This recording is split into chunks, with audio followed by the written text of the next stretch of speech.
Hello wadau wetu wa KingoFarm.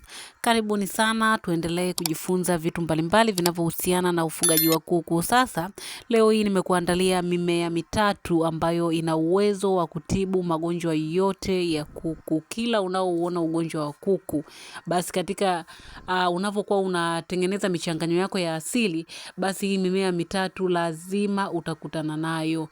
Hii mimea mitatu utakutana nayo kwa sababu maalum.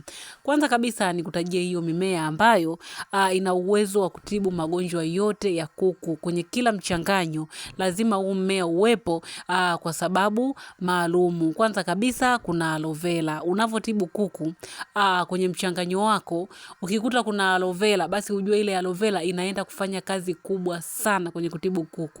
Hii ni kwa sababu aloe vera ina uwezo wa kupambana na magonjwa yote ya bakteria pamoja na magonjwa yote ya virusi, na hata magonjwa ya fungus ina uwezo wa kupambana nayo. Nikisema magonjwa ya bakteria, na maanisha magonjwa yanayosababishwa na miharo au yanayokuwa yana miharo au yanayosababishwa na bakteria mbalimbali. Kwa mfano typhoid, wale waga wanasababishwa na wale bakteria wanaitwa salmonella.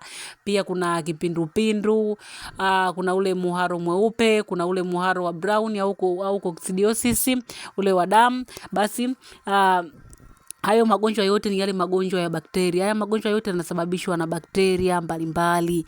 Magonjwa ni kama hayo niliyoyataja: coccidiosis, typhoid, kipindupindu, pia na ule muharo mweupe. Hayo yote yanasababishwa na bakteria, na hawa bakteria kuku wanawapata kutoka kwenye mazingira yake. Labda kama umemweka sehemu chafu, au maji anayokunywa ni machafu, au chakula anachokula kina uchafu, au kwenye yale mazingira yale kuna namna bakteria wanaweza kuzaliana. Bakteria wanazaliana au wanaishi sana sehemu ambazo zina unyevu. Kwa hiyo kama bandani kuna unyevu, au chakula kinakuwa kimeingia unyevu, au maji machafu, basi ni rahisi sana kuku kupata hayo magonjwa ya bakteria. Kwa hiyo hayo magonjwa yote ya bakteria, hii aloe vera ina uwezo mkubwa sana wa kupambana nayo.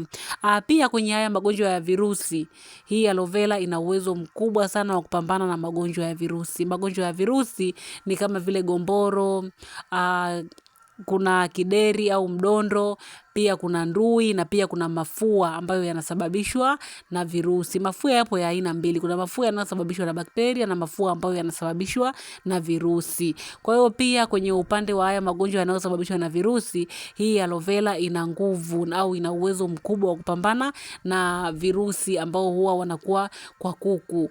Kwa hiyo hapo utaona kabisa jinsi ambavyo hii aloe vera inatumika kwa kutibu magonjwa yote ya kuku, kwa sababu magonjwa ya kuku huwa yanakuwa ya bakteria, ya virusi pamoja na fungus. Na magonjwa ya fungus ni ya kawaida, yanasababishwa sana na unyevu au uchafu kama ilivyo bakteria. Kwa hiyo pia hii aloe vera nayo ina uwezo wa kupambana na hayo magonjwa yanayosababishwa na fungus. Haya ni mara chache sana kwa kuku, sio kwa wingi kama ilivyo magonjwa ya bakteria pamoja na virusi. Kwa hiyo hapo utaona aloe vera jinsi gani ambavyo inatumika. Ndio maana ukiangalia kwenye mchanganyo wa typhoid huwa tunaweka na aloe vera, lakini ukienda tena pia kwenye mchanganyo wa kutibu kideri au gomboro, unakuta pale tumeweka na aloe vera, au tumeshauri utumie na aloe vera. Yote hii ni kwa sababu ya nguvu au uwezo ambao upo kwenye ile aloe vera. Kwa hiyo unapokuwa unatibu magonjwa kama haya, ni muhimu sana sana sana unapokuwa unatibu magonjwa ya kuku, angalia ni kitu gani ambacho kina uwezo wa kupambana na ule ugonjwa.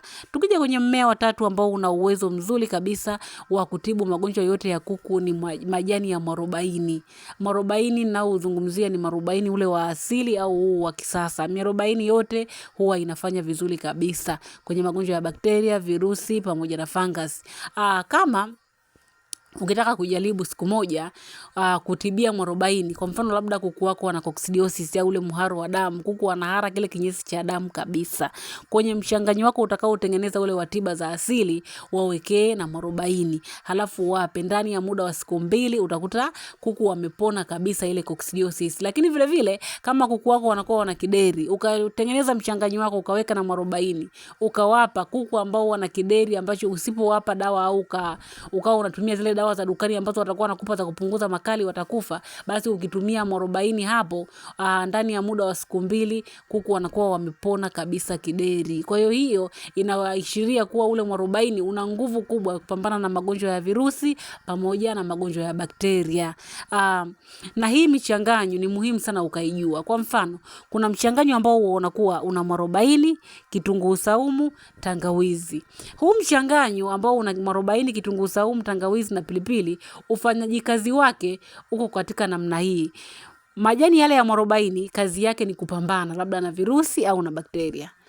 Tangawizi inapambana na bakteria, lakini kazi yake kubwa kwenye huu mchanganyo ni kuwafanya kuku wapende kunywa yale maji. Yani inaongeza ile hamu ya kunywa yale maji ambayo yana hii dawa. Na kitunguu saumu hiki huwa kinaenda kusaidia hii dawa iende ikafanye kazi vizuri.